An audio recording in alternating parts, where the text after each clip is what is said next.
Right, Josh, great to see you. Great to catch up with you. I mean, I'm still sort of buzzing from watching the training session, and it very much feels like the old Josh Taylor is back. Is that how you view it? Yeah, that's how I feel as well. You know, just feel like I've said it so many times, but my mojo back. I feel like I've got it back.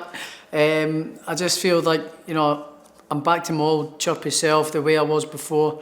The lead up to the Prograis fight, I feel I'm back to that kind of mentality, that sort of form as well. You know, I feel like I'm just back to my old self, able to do what I can do, and yeah, I just feel I'm really happy, settled where I am. I've got a great team of guys around me now, which I took my time to make that decision to move coaches and trainers, and took my time to make the decision of who I was choosing for the next part of my career. And I feel I've made a great choice in Joe and Declan, and the rest of the guys in the gym are just they're absolutely spot on. So yeah, they've made me feel really welcome and welcome me with open arms. And yeah, I feel like I've known them for ages. All the guys in the gym, I just feel like I've known them for years. You know, they're all good friends and really close knit. So yeah, I'm buzzing. I'm happy with where I am now. You've probably been asked it a number of times, and there probably isn't a single definitive answer, but why do you think that you just lost that spark or that edge, or I don't know, do you describe it as a little bit of love for the game as well? I don't know. No, I wouldn't say the love for the game was lost. No, it was just, I'm not sure, I maybe just got a little bit of complacency and just felt that I wasn't getting what I needed out of the sessions that I was getting. I just felt like I wasn't able to get the best out of myself in the sort of surroundings I found myself, and I just felt like I couldn't get the best out of myself, and I just had to change. I had to get everything right where everything felt right and everything feels right now. So yeah, I'm happy where I'm at now. Is that something you know at the time, or is that something you get with hindsight? At the time, do you convince yourself that I can get back to where I need to be, or is it only after, you know, the Catterall fight and the aftermath that you look and you think, well, I was never going to get back there? No, it was a little bit before then as well. I just felt like there was just something always just missing, just that one link missing that I was looking for, that I wasn't able to get out the full potential out of myself. But no, there's none of that now. I feel like I'm unlocking my full potential and can be myself, and improving as well. You know, improving on the bits of games that I need to improve on, and I just feel like I'm flying on all cylinders now. Back to firing on all cylinders and just all bouncing off the walls. You know, just happy in every department and where I am. You're in Liverpool, and dare I say, one of your team earlier said, do you think you've maybe lost a little bit of your Scottish accent and developed a bit of a Scouse one? I'm not so sure. Do you do any Scouse? Can you do the impression? I don't know about that, lads. I've been picking up a wee bit of the twang, a wee bits of words here and there, but I don't think I'll ever lose the Scottish accent, that's for sure. Maybe softened it a little bit. Maybe it's the training team that are speaking with a bit of an Edinburgh twang now in their Scouse. Maybe that's the way it is. Let's talk about the reason we're here, the big one. I mean, name up in lights at Madison Square Garden. I mean, you've been around the world and you boxed in some pretty good places and achieved more than most, but to go to the Mecca of boxing, Madison Square Garden, to top the bill, it's pretty special, isn't it? Yeah, I mean, just you mentioning that, saying I'm being in Madison Square Garden, my lights up in New York City, you know, and Madison Square Garden, as you said, the Mecca of boxing. So it's another one ticked off the bucket list in terms of achievement-wise, in terms of venues. And like when I was a young kid, like my uncle always said to me, I'm saving up already, son, we're going to be at Madison Square Gardens one day with you. And here we are. Unfortunately, my uncle isn't with us anymore, but here we are now. And yeah, it's unbelievable. You know, I'm just so happy that I can be and achieve these things in the sport. But I'm absolutely, totally buzzing for the fight. You know, just, it's a huge fight. It's one of these fights that gives me the fire in my belly, the butterflies, and the excitement to get to the gym and motivation, you know. So, and then put a big statement on in Madison Square Garden and top the bill and go back again and do it again, hopefully. But yeah, this is a huge fight, and I'm dead excited for it. Were you pleasantly surprised about how it was received in the boxing world? Your next move was always going to be crucial, and there's going to be a lot of scrutiny on it. You know, who's he going to fight next if he's not fighting Jack Catterall? Well, to go in and fight Teofimo Lopez in, quite honestly, what is his hometown? I know he's Brooklyn, but you know, it's one of the premier fights in boxing at the moment, and it's being billed as such. Yeah, I mean, it doesn't matter what I do, I'm going to take flack in whatever direction I go. You know what boxing fans are like, some of them, so it doesn't matter what I do, I can't do right for doing wrong. It doesn't matter what way I go. You know, if I'd boxed Catterall again, there'd be people saying, oh, you should have boxed him for all the belts and all this, and you can't do right. There's always something someone's going to moan about. But no, this one is, I think there's a much bigger fight. Worldwide, it's a huge fight, and like you said, in boxing, it's a massive fight in boxing worldwide. It's a tougher fight, I believe, as well. I think Teofimo's a much better calibre opponent than Catterall all round. His skills are just better than Catterall all round. You know, he's got the athleticism, he's got the power, he's got the punch speed, he's got the combinations. You know, he can do it all. So yeah, he's a very good fighter, but he's coming up against a better fighter than myself. What do you make of him on the whole as a fighter, but his form recently, there's been one or two alarming things, and it's not nice to see a fighter questioning themselves, but he was caught on the microphone after the Sandor Martin fight, and he, you know, do I still got it? Do you believe that there are question marks regarding his confidence and his mentality?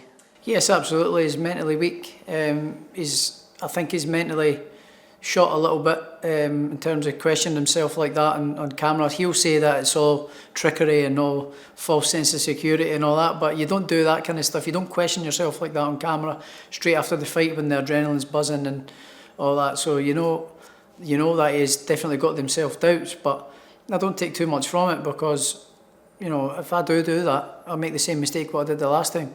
You know, take my eye off the ball and sort of not focus fully on what I need to do. So I'll not be taking much from it. I'll just I'll be preparing for the best Teofimo Lopez that showed up against Lomachenko. So that fighter that shows up is a very good fighter. So I'm preparing for that version of Teofimo. Do you believe that the verbal battle, I mean, I can't wait for fight week, the verbal battle is going to be something that I don't think you've ever shied away from, and if you can get inside of his head, I mean, I can't think of a worse person to have rattling around in my brain than Josh Taylor. Is that something that you think that you could perhaps play on, that maybe he's not met someone with the confidence and someone that joust with him verbally? I don't know, but I'll definitely there will be verbal jousting at some point, fight week at some point, but by that point I'm just ready to fight. You know, I don't really care about mind games and all that kind of stuff. I know I can get in his head and I know I can manipulate him, but I'm not really too bothered about it. I mean, I'm the kind of, believe it or not, Andy, I'm kind of may the best man win and shake your hand kind of guy, but if it goes the opposite way, I'm happy to go for it the opposite way. By the time fight week comes, I'm just ready to box and fight anyway, so I'm not really too bothered. I'd rather just say all the best, mate. I hope you've had a good camp and see you on Saturday. But yeah, I'm quite excited for it, because I do expect it to be quite eventful. I just love the fact that we're all sat in the room. Everyone's got a wry smile on their face. Believe it or not, I'm the cool guy on fight week. I'm not so sure, but on that point, you know, you really get yourself going on fight week, and that is elite sports mentality, and that's what works for you. With this one, you would feel that there is going to be a lot of emotion from his side and your side, and you know, I think history will tell us it probably will ignite at some point. Is that what fuels you, that sort of, you know, you can get fired up and feed off your opponent? Or in this sense, is it cool heads prevail? What works for you? Do you feel that actually, you mentioned the Prograis fight earlier in the interview, as that's when you felt that you were on top, and you met him in the head-to-head with such venom, and you were firing, and that was arguably one of the best Josh Taylors. Yeah. I'm always intrigued. Is that when you're at your best, when you're fired up like that, or is it cool, calm, and collected, try and not get emotionally involved? I'm cool, calm, and collected, but I'm fired up at the same time. You know, like you mentioned with the Prograis fight there, I was calm and collected on fight week, but I'm ready to fight, and that's when I feel I'm at my best, when I'm up against a challenge. You know, and obviously I've got a point to prove in that sense. You know, but I don't think I've got a point to prove in terms of the fighter I am or the calibre, but I've got a point to prove in putting on a big performance here and say, look, I told you I've not gone anywhere, I'm still the best fighter on the planet. One bad performance in 10 years and all of a sudden I'm down here in people's estimations, and I've got a big point to prove, and a chip on my shoulder. So this is when you'll see the best of me. Is that something you feel like that you kind of learned from, that there's that phrase, isn't there, which I disagree with, but you're only as good as your last performance, and the undisputed champion of the world has one off night in 10 years and all of a sudden everybody is saying that you're on the way down and that you're finished. I mean, were you even shocked by that? And I suppose, does it hurt in a number of ways? Everything that you've achieved in the sport was being questioned because of 12 3-minute rounds. No, it's just disrespectful. I just find that the volume and the amount of disrespect that I received after that was, a lot of it was really uncalled for. A lot of it was really uncalled for. A lot of it was my own doing as well, because I was getting stuff fired at me, so I was kind of fighting fire with fire. But I kept my mouth shut, and it just kept going and going and going, and then I eventually just thought, you know what, stuff you, here I am, and so I just thought it was disrespectful. Most of the great fighters have had bad nights, but never had anything like that. I got it for some reason, but after this fight, people that'll all be gone, be forgotten about, and that's what I plan on doing with this performance. Yeah, if you can turn that into a motivation and use that as to strengthen your resolve and use it to push you on. In a way, I don't mind it, because it adds fuel to my fire. That's when the spitefulness comes back out of me, and the determination in the little fighter comes back out of me. So. I don't mind it, to the naysayers keep going, and it keeps me hungry. Well, talking about hunger, I mean, you couldn't have led me into it. Everybody thought that you would move up in weight. You even said it yourself, I just can't do this weight anymore.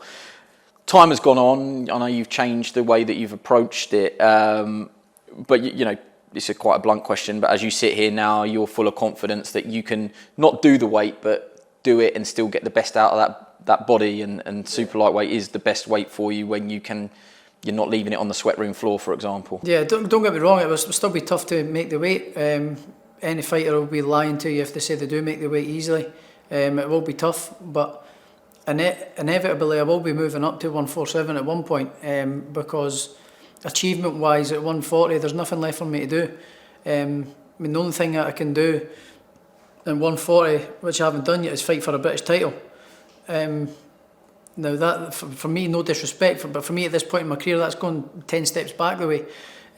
I'll maybe do that maybe when I'm on the way back down or whatever, but and no disrespect to the British level, but that's all that's left for me to achieve at 140. So motivation wise and goal setting, it's moving up weight class and become a 2-weight world champion. So that's what keeps me getting up in the morning, getting up, hitting the roads and getting into the gym and getting the best out of myself is the motivation to achieve more in the sport. We spoke about it earlier, but it'll be a different audience by the time this interview goes out. But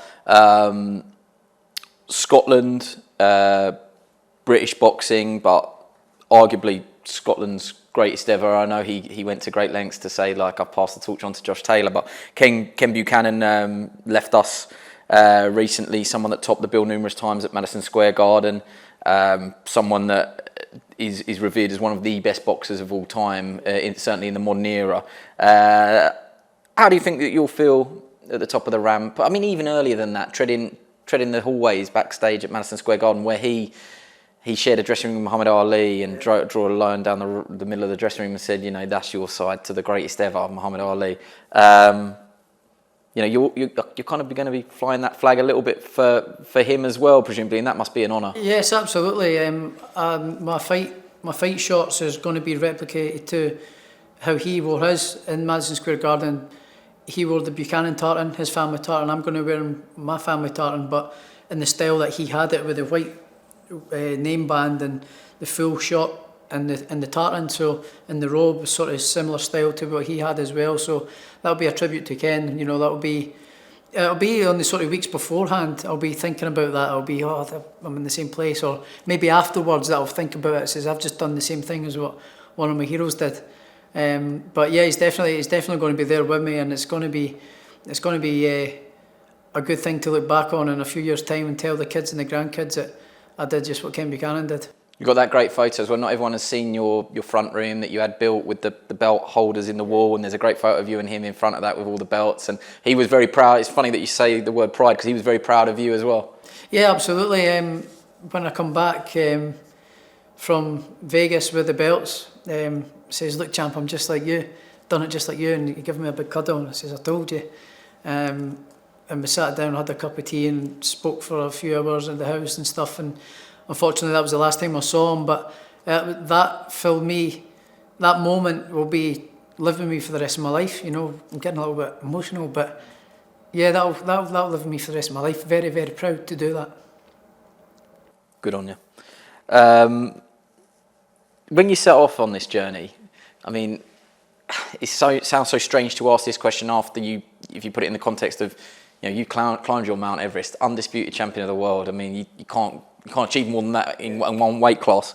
But in terms of what's left for you to still achieve, I mean, no one would bat an eyelid now if you said, "I've had my time, I achieved everything I wanted to." But is there more ambition in you? Are there still things that you want to do before you leave this sport? Yeah, absolutely. I mean, I could retire tomorrow and say I've achieved things and done things in the sport that 99% of the people in sport want to achieve. But for me personally, I want to become a two-weight world champion. I want to become a two-weight unified world champion. Who knows, maybe become a two-weight undisputed world champion, something that nobody's ever done in the sport, and really leave a legacy in the name of the boxing as one of the all-time greats, you know, and one of the UK's and Scotland's best ever boxer. You know, that's goals and ambitions of mine that I want to do, you know. But obviously it's one fight at a time, but I definitely want to become a two-weight world champion and move up to welterweight and challenge the best up there and hopefully become a two-weight world champion. Just to finish up around Teofimo Lopez, his best nights came at lightweight, so he's coming up. When he burst onto the scene, he really did burst onto the scene as one of the brightest talents. What have you got to be wary of with him in terms of, look, you're not going to sit there and give away a game plan, but what does he do well that you need to be careful of? He does, but he's very explosive, he's quite quick. He looks like he carries power as well, you know, he's quite smart boxing wise, but he also makes a lot of fundamental mistakes that I know I can expose on fight night and will expose on fight night. The way I think he's going to fight, but we'll put him out there early. But if it goes the other way, which I think he might do as well, it'll be a boxing match, a clever boxing match, but nothing that I'm going to be surprised with. You know, so I've watched him quite a bit in the lead up to this fight, and I think I know what I'm expecting. But whatever he brings, I'm more than ready for. You know, I'm more than ready for him, whatever he brings. But having said that, the fighter that beat Lomachenko is the version of Teofimo Lopez that I'm preparing for. Is a very good fighter.